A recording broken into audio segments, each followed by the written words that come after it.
on le sait, dans le plan de relance, il y a le plan 100 000 bornes. Ça serait de passer de 30 000 bornes à 100 000 bornes électriques, je crois, dans les 2 ans. Et alors justement, Hervé Rivolaine, vous qui êtes en charge du smart charging, est-ce que l'idée aujourd'hui, c'est finalement de créer un réseau de bornes aussi dense que les stations essence qui existent aujourd'hui, ou est-ce qu'il faut avoir une approche plus fine en fonction des territoires et en fonction des besoins? Oui, bonjour à toutes, bonjour à tous. J'espère que vous m'entendez bien. Et merci au RIV de nous donner l'occasion de nous exprimer sur ce sujet et dans le cadre de cet atelier consacré au territoire pierre angulaire d'une mobilité plus durable. Bon, je crois que ça a été dit par différents intervenants. La mobilité, c'est de très très nombreux domaines, mobilité partagée, transport collectif, mobilité multimodale.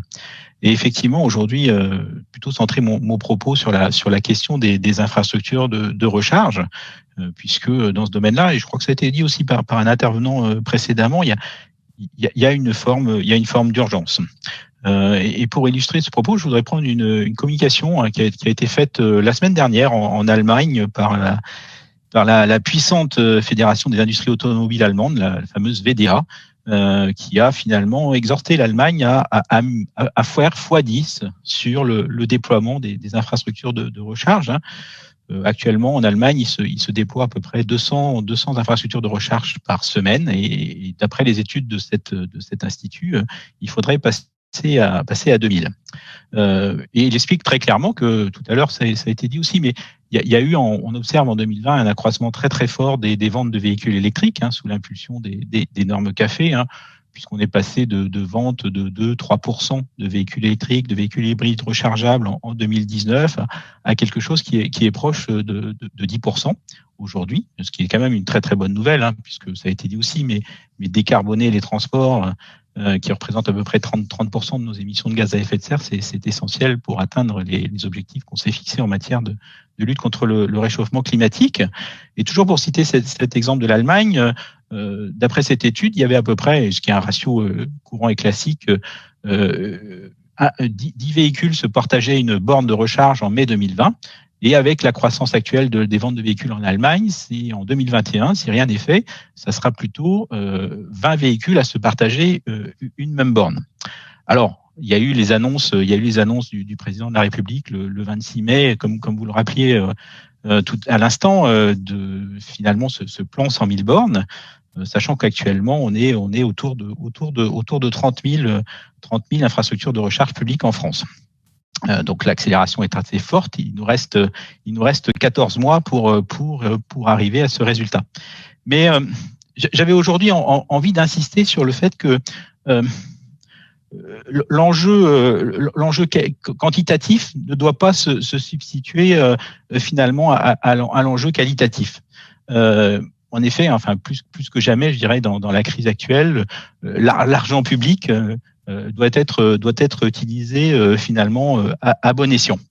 Et donc ça nécessite quand même quelque part de se pencher finalement sur les différents types d'usages, parce qu'on n'a pas tous les mêmes besoins. Et d'ailleurs, ça a été dit par des interlocuteurs. Je suis absolument persuadé que Alès n'a pas les mêmes besoins que Chinon, et au sein même de Alès ou de Chinon, au sein de chaque quartier ou de chaque partie du territoire, on va avoir des besoins différents. Finalement, nous on voit quatre types d'usages principaux. La recharge en zone résidentielle, c'est-à-dire effectivement en maison individuelle, en habitat collectif, mais aussi finalement pour les 12 millions de logements qui n'ont pas de place de parking. Et là, on voit où l'intervention des collectivités est importante pour permettre cette recharge publique à des gens qui n'ont pas de place de parking. La recharge évidemment en entreprise, à la fois pour les véhicules d'entreprise, mais aussi pour les véhicules des employés de ces entreprises.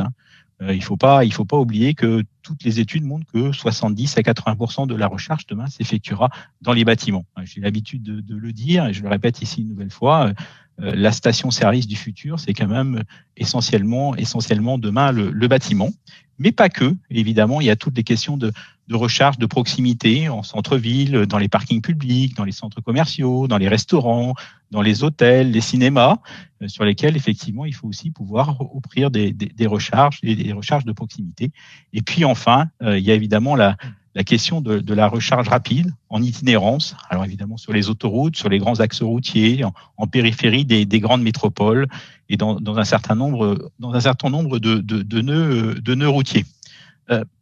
En une phrase, la bonne borne de recharge au bon endroit et dans une concertation publique-privée, puisqu'on voit toute l'importance que va avoir aussi finalement les zones commerciales, un certain nombre d'acteurs pour déployer ces infrastructures de recharge.